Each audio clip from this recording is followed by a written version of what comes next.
बड़ी सुंदर बात है कि शिव धनुष टूटा तो आसमान से फूलों की बरसात हो रही थी।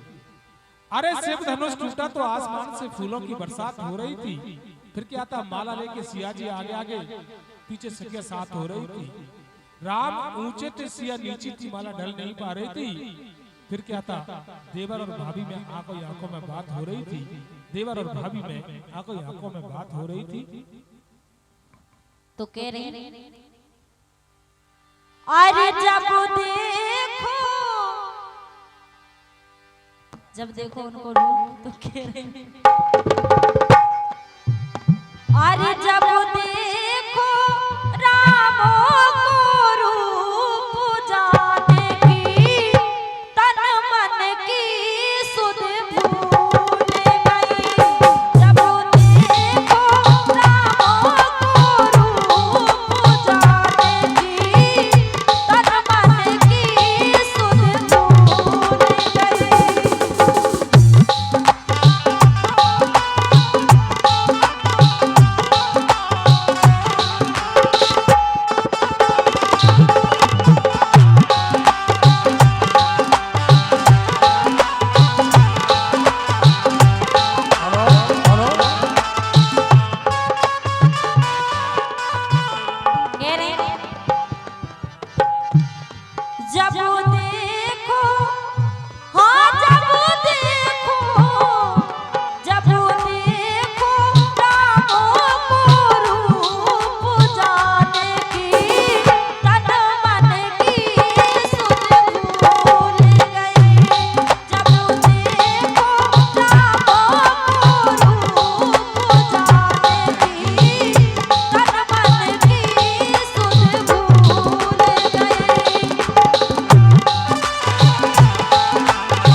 आज का कार्यक्रम ग्राम निवाड़ी हनुमान मंदिर पर। आज के इस कार्यक्रम के आयोजक आदरणीय रमेश जी मेहता निवाड़ी। इस मंच संध्या के लिए मंच पर आसीन कलाकार श्री मधुर रंगीला पार्टी के संचालक आदरणीय ठाकुर मनोहर सिंह मधुर आज के इस संध्या के मुख्य गायक कलाकार के रूप में साथ दे रहे हैं। बबलू जी रंगीला साथ में उनका साथ दे रही है गायिका के रूप में श्रीमती नेहा जसौरिया। झीका का वादन कर रहे हैं प्रीतम सिंह जी यादव। बेंच पर साथ दे रहे हैं मुरारी भाई। ढोलक खनका रहे हैं सोनू भैया। पेड़ पर साथ दे रहे हैं नरेंद्र जी चंचल से गायक के रूप में उनके साथ है कैलाश जसौरिया। और इस सुंदर संध्या को सुंदर आवाज दे रहे हैं अजय डीजे साउंड राजपुर। इस संध्या को अपने कैमरे में कैद कर रहे हैं जीतू ओझा संबरानिया। Jitu mobile point Sambrania. बेहतरीन फोटोग्राफी और कार्यक्रम डब के लिए संपर्क करें जीतू ओझा संबरानिया। इस कार्यक्रम को सुंदर सुंदर शेर शायरियों से सजा रहे हैं मास्टर रामस्वरूप चौधरी। तो तन मन की सुध भूल गई रे।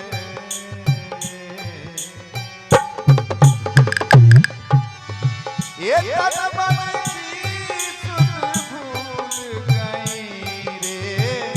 तन मन की सुध भूल देखो राम को रूप जाने की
सबसे माफी मांगेंगे, कुछ गलती हुए तो क्षमा करना।